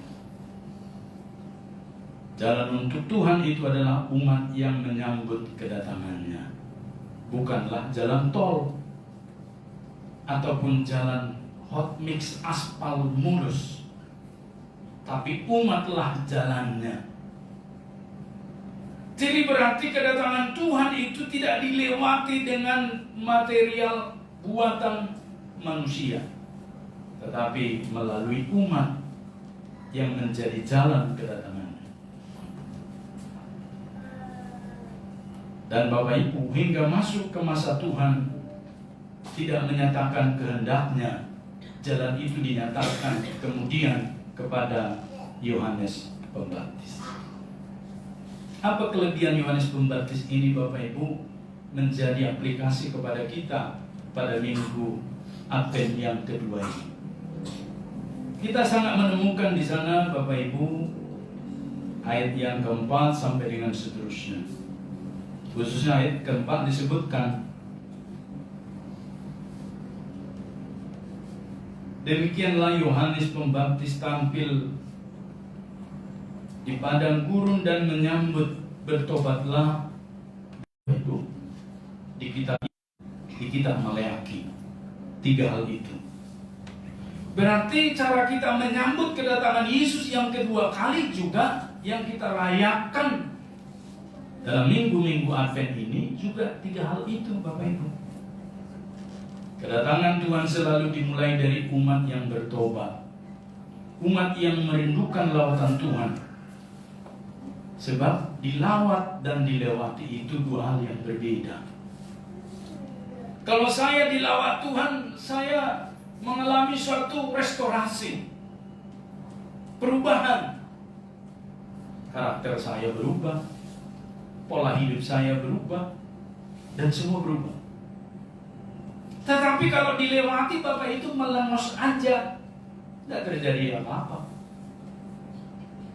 Maka pada bagian ini disebutkan kepada kita, kedatangan Tuhan selalu dimulai dengan umat yang bertobat. Bertobat dari apa? Orang kita sudah ke gereja, di KTP juga sudah Kristen. Iya, bertobat artinya sambutlah Yesus selalu dengan cinta kasih. Sambutlah Yesus selalu dengan cinta kasih. Bertobat bukan dengan sekuat tenaga, mengontrol diri sendiri, melainkan memberi otoritas Tuhan, mengontrol dirinya dengan rela. Jadi bertobat itu ternyata jangan mengontrol diri kita dengan kita, tapi membiarkan Tuhan mengontrol diri kita supaya menjadi milik kepunyaan Tuhan yang seutuhnya. Itulah bertobat. Maka bertobat itu kan disebutkan berubah pikiran. Kalau dia 360 derajat, dia kembali ke semula. Tapi kalau 180 derajat, dia akan kembali ke tempat atau kepada posisi yang Tuhan kehendaki. Itulah bertobat. Berarti bertobat itu, Bapak Ibu, memberikan diri kita ini dipimpin, dikontrol oleh Tuhan. Pertanyaannya, sejauh mana kita telah dikontrol oleh Tuhan? Ada orang dikontrol Tuhan di pengetahuannya, Bapak Ibu. Ranah pengetahuan dia dikontrol Tuhan, sehingga dia mengerti dari kitab Kejadian sampai kitab Wahyu. Bahkan dia tahu berapa umur Abraham, berapa usia Ishak, siapa istri Yakub. Dia ngerti. Itu namanya kecerdasan pengetahuan. Jikalau itu yang masih hanya dikontrol Tuhan dalam hidup kita, maka sesungguhnya Bapak Ibu belum sampai kepada pengharapan cinta kasih yang sejati, yaitu memberikan hati kita, memberikan kehendak kita kepada Tuhan. Makanya kan sering orang menyatakan A di mulut, tapi yang dilakukan B, itu bukan bertobat. Berarti bertobat adalah memberi dirinya dikontrol oleh Tuhan Allah. Berarti pengharapan kita yang sejati adalah dikontrol oleh Tuhan Allah. Berikanlah itu Bapak Ibu. Yang kedua, mengalami kuasa baptisan. Memang disebutkan di sana, berilah dirimu dibaptis. Tetapi ada penafsir menyebutkan Bapak Ibu, apakah semua orang yang dibaptis pada masa Tuhan Yesus itu bertobat dan sampai mengiringi Yesus sampai Yesus disalibkan dan berkata, Engkau adalah Tuhan, kami mau setia? Dipaparkan juga fakta-fakta historis. Mereka yang menyambut Yesus memasuki kota Yerusalem, Hosana, Hosana, diberkatilah dia yang datang dalam nama Tuhan. Dan sebelumnya Bapak Ibu, mereka ini dibaptis oleh Yohanes Pembaptis dengan air. Lalu kemudian Hosana, Hosana. Tapi kemudian ketika mengiring ke Gabata itu, persidangan Pontius Pilatus, mereka kecewa dengan Yesus dan berkata, salibkan dia, salibkan dia, salibkan dia. Berarti Bapak Ibu, saudaraku, baptisan itu bukanlah soal ritual. Apakah engkau dibaptis dan surat baptismu engkau tempel di papan pintu rumahmu supaya dilihat orang? Bukan. Tapi baptis itu hidup dari kuasanya. Tahu Bapak Ibu artinya baptisan? Kata baptis ditulis di sini. Tulis dalam bahasa Yunani baptizo. Apa artinya baptizo? Dikenakan air. Jadi kalau misalnya remote ini saya kenain air, husu, husu, husu, saya baptisin di remote ini. Kira-kira bertobat enggak remote ini Bapak Ibu? Dia nggak bisa bertobat karena dia benda mati Bapak Ibu. Maka kuasa baptisan itulah yang penting kepada kita. Maka ketika ada orang bertanya kepada saya, Pak Pendeta, Ibu ini belum dibaptis. Sebenarnya semua saya bilang, baptis tidak baptis tidak terlalu utama. Yang utama adalah kau menerima Yesus Kristus sebagai Tuhan Juru Selamatmu pribadi. Sebab jika engkau telah menerima Tuhan Yesus Kristus sebagai Tuhan Juru Selamatmu pribadi, Dia bekerja di dalam Bapak Ibu. Rohnya dengan kuat menuntun kita, memperbarui, merestorasi hidup kita. Sehingga kita tahu diri kita yang salah. Sehingga kita tahu diri kita yang jauh dari kehendak Tuhan. Sehingga kita tahu siapa diri kita di hadapan Tuhan. Saya sering memakai contoh itu, tapi jangan tersinggung Bapak Ibu. Bagi Bapak Ibu yang merokok, jelas ditulis di sana. Apa ditulis? Dilarang merokok. Berarti Ibu tidak perokok, jadi aku tidak tahu. Asal jangan Ibu baca saja seperti di kereta api. Don't smoking. No smoking. Terus anaknya bilang apa itu? Jangan makan sabun, katanya. Apa tulis di sana? Oh, berarti tidak perokok yang ngomong itu. Apa yang ditulis di sana? Merokok dapat membahayakan ini itu, kanker apa disebutkan? Kanker apa lagi disebut? Banyak di situ. Mempan enggak Bapak Ibu? Malah kan dia sambil merokok dia baca-baca. Sambil dia baca peringatan itu, sambil dia nikmati. Mempan enggak? Mampu enggak? Berdampak enggak? Dilarang putar kanan. Itu di situ di Esparma merah. Kan ada merah, kan tidak boleh. Mesti di sana yang ujung. Di Matiani ada saya lihat. Tapi justru di merah itu orang antri mutar. Itu di Suparman depan Polda itu. Kan tidak boleh tandanya. Dari mana Pak Pendeta tahu? Ya saya pernah juga sekali Bapak Ibu. Bapak ini gimana tertulis pendeta, seharusnya Bapak jadi panutan. Kalau dia misalnya bilang saya juga ke gereja lah Pak, Bapak jadi panutan. Kan tawar. Berarti dibutuhkan kepada kita yang hidup Bapak Ibu. Maka baptisan itu kuasanya yang penting. Karena baptiso itu artinya dikenakan air, dicelupkan juga. Dan ayat 4 ini menekankan kuasa dari liturgi atau tata cara baptisan itu. Kuasanya. Maka Bapak Ibu, di dalam memaknai Advent yang kedua ini, mari kita hidupi kuasa baptisan yang telah kita terima. Ayat 5 menjelaskan dengan kalimat sambil mengaku dosa, menunjukkan bahwa yang datang untuk dibaptis itu memberi diri mereka dengan air dan dengan kuasa yang datang dari Tuhan. Itu adalah kuasa untuk berubah dan perubahan untuk memimpin diri sendiri, kemudian memberi diri dipimpin oleh Tuhan. Ini merupakan satu contoh kepada kita Bapak Ibu saudaraku. Kuasa baptisan itu berarti kita berubah di dalam diri kita. Ada lagunya bukan?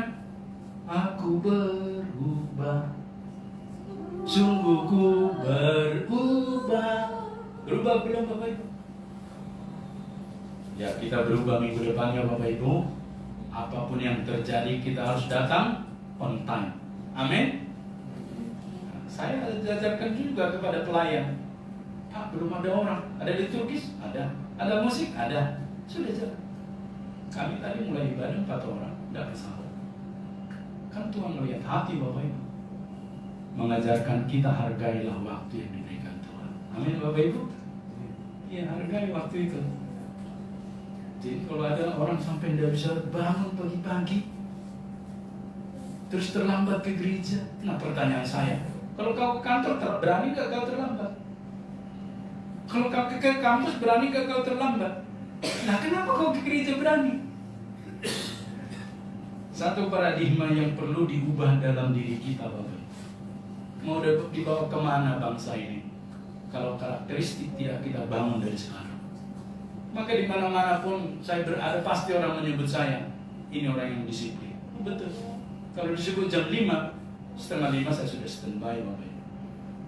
Sehingga walaupun yang lain saya kurang, kelebihan saya itulah menutupi kekurangan saya. Dan Bapak Ibu saudaraku, yang ketiga disebutkan di sana pengampunan dosa. Pengampunan dosa adalah berita yang paling dicari manusia. Segala upaya dilakukan manusia agar mendapat pengampunan dosa, tapi hanya Tuhan yang bisa memberi pengampunan dosa. Yohanes Pembaptis adalah alat yang dipakai Tuhan untuk datang kepada Yesus Kristus, yang adalah Tuhan Allah sendiri yang memberikan pengampunan dosa. Maka di dalam minggu Advent yang kedua ini kita rayakan lilin kasih sebagai pertanda bahwa di dalam Tuhan Yesus yang adalah Tuhan Allah yang nuzul, disebutkan, saya pinjam istilah dari Arab, nuzul, menjadi manusia karena aksinya, karena kasihnya. Dan terakhir disebutkan di dalam Injil Yohanes pasal 3 ayat 16. Karena begitu besar kasih Allah akan dunia ini sehingga Ia telah mengaruniakan anaknya yang tunggal, supaya setiap orang yang percaya kepadanya tidak binasa, melainkan beroleh hidup yang kekal. Amin. Kita berdoa. Terima kasih Tuhan untuk anugerah-Mu kami dapat menerima firman. Bukan kebetulan, tapi kami ada di dalam rancangan-Mu. Berkati dan tolong kami semua Tuhan mengalami kasih karunia demi kasih karunia ke depan, menjelang Advent yang ketiga, keempat, dan merayakan Natal, sehingga kami akhiri tahun ini dengan sukacita lebih daripada tahun kemarin. Urapi dan tolong kami semua Bapa, dalam nama Yesus kami berdoa dan kami mengucap syukur. Amin.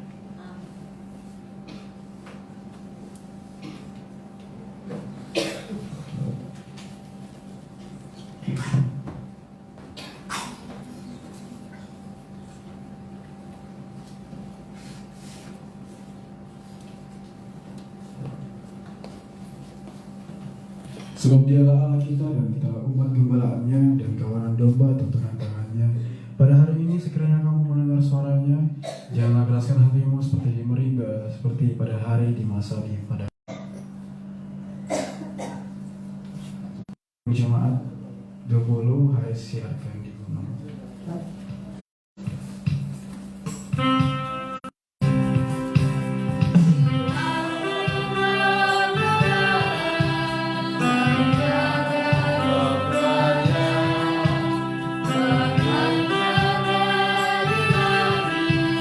Cahaya dunia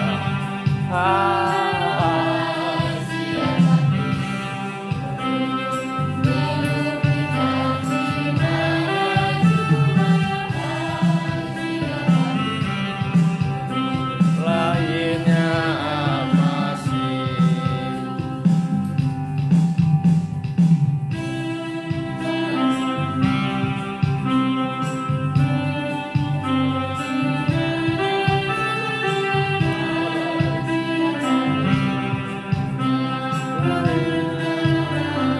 Bagi kedua gembala sama taruh ketika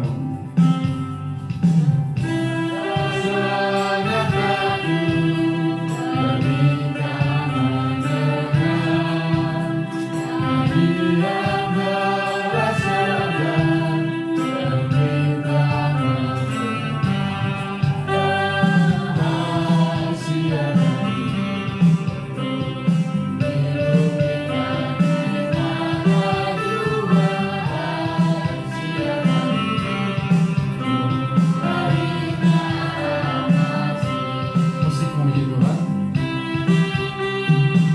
Umat kita kembali berdiri, kita kembali naik benteng gereja, terbaring di palungan yang hina dan kita sampai minuman yang selamat.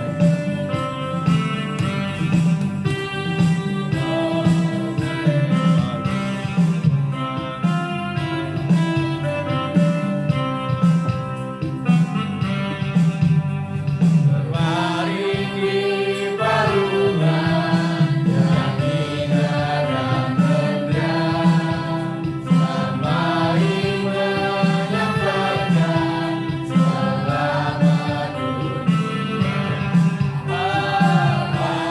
Siapkan di gunung, di bukit dan di mana jua. Siapkan lahirnya masih Tuhan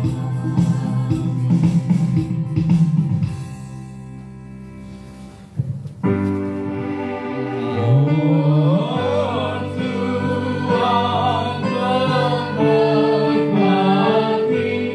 persembahan kami ini, agar dapat dimuliakan untuk kemuliaan Tuhan. Amin.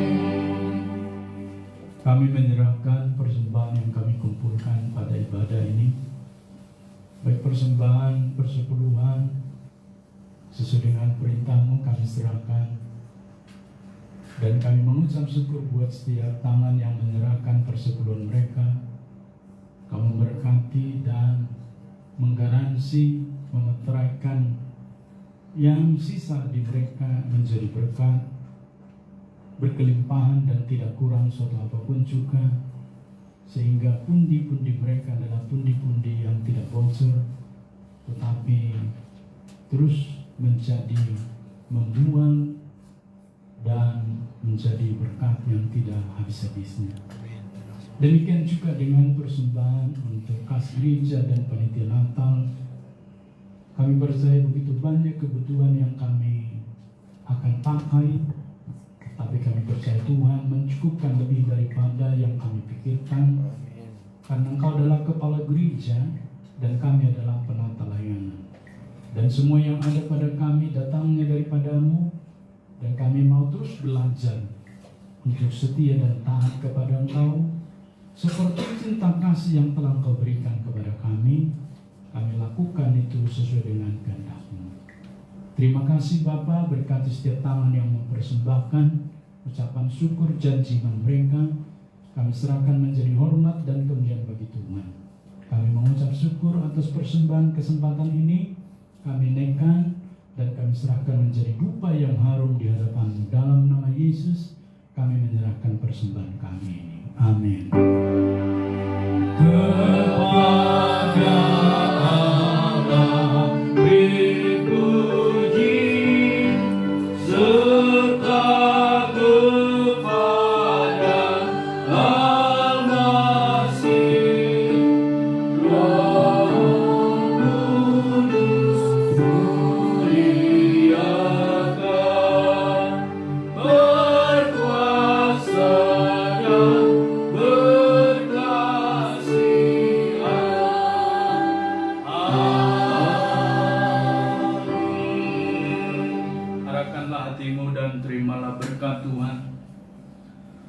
Tuhan memberkati engkau dan melindungi engkau.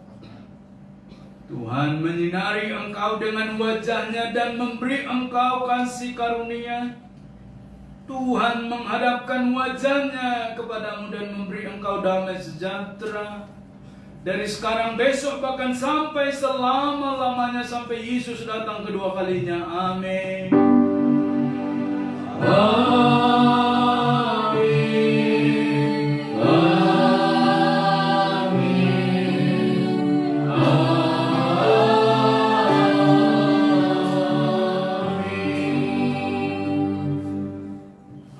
Silakan duduk, saat teduh pribadi ibadah kita selesai.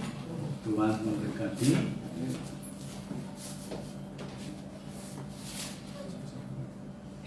Dan kami melihat ada yang baru